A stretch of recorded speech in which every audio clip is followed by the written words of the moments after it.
Taro's reward. A young woodcutter named Taro lived with his mother and father on a lonely hillside. All day long he chopped wood in the forest. Though he worked very hard, he earned very little money. This made him sad, for he was a thoughtful son and wanted to give his old parents everything they needed. One evening when Taro and his parents were sitting in a corner of their hut, a strong wind began to blow. It whistled through the cracks of the hut, and everyone felt very cold. Suddenly Taro's father said, "I wish I had a cup of sake. It would warm me and do my old heart good." This made Taro sadder than ever, for the heartwarming drink called sake was very expensive. How do I earn more money? He asked himself. How do I get a little sake for my poor old father? He decided to work harder than before. Next morning, Taro jumped out of bed earlier than usual and made his way to the forest. He chopped and cut as the sun climbed, and soon he was so warm that he had to take off his jacket. His mouth was dry and his face was wet with sweat. My poor old father, he thought. If only he was as warm as I. And with that he began to chop even faster, thinking of the extra money he must earn to buy the sake to warm the old man's bones. Then suddenly Taro stopped chopping. What was that sound he heard? Could it possibly be rushing water?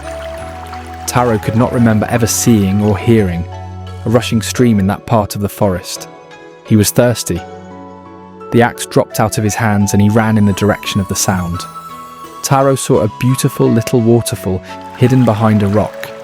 Kneeling at a place where the water flowed quietly, he cupped a little in his hands and put it to his lips. Was it water or was it sake? He tasted it again and again, and always it was the delicious sake instead of cold water. Taro quickly filled the pitcher he had with him and hurried home. The old man was delighted with the sake. After only one swallow of the liquid, he stopped shivering and did a little dance in the middle of the floor. That afternoon, a neighbour stopped by for a visit. Taro's father politely offered her a cup of the sake. The lady drank it greedily and thanked the old man. Then Taro told her the story of the magic waterfall. Thanking them for the delicious drink, she left in a hurry. By nightfall, she had spread the story throughout the whole village. That evening, there was a long procession of visitors to the woodcutter's house. Each man heard the story of the waterfall and took a sip of the sake. In less than an hour, the pitcher was empty. Next morning, Taro started for work even earlier than the morning before. He carried with him the largest pitcher he owned, for he intended first of all to go to the waterfall. When he reached it, he found to his great surprise all his neighbours there.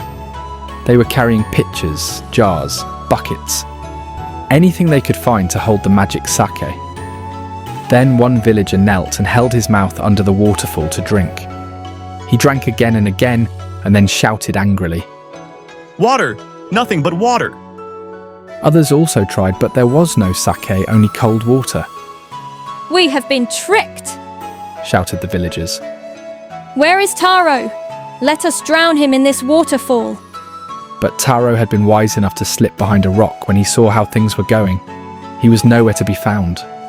Muttering their anger and disappointment, the villagers left the place one by one. Taro came out from his hiding place. Was it true, he wondered? Was the sake a dream? Once more he caught a little liquid in his hand and put it to his lips. It was the same fine sake. To the thoughtful son, the magic waterfall gave the delicious sake. To everyone else, it gave only cold water.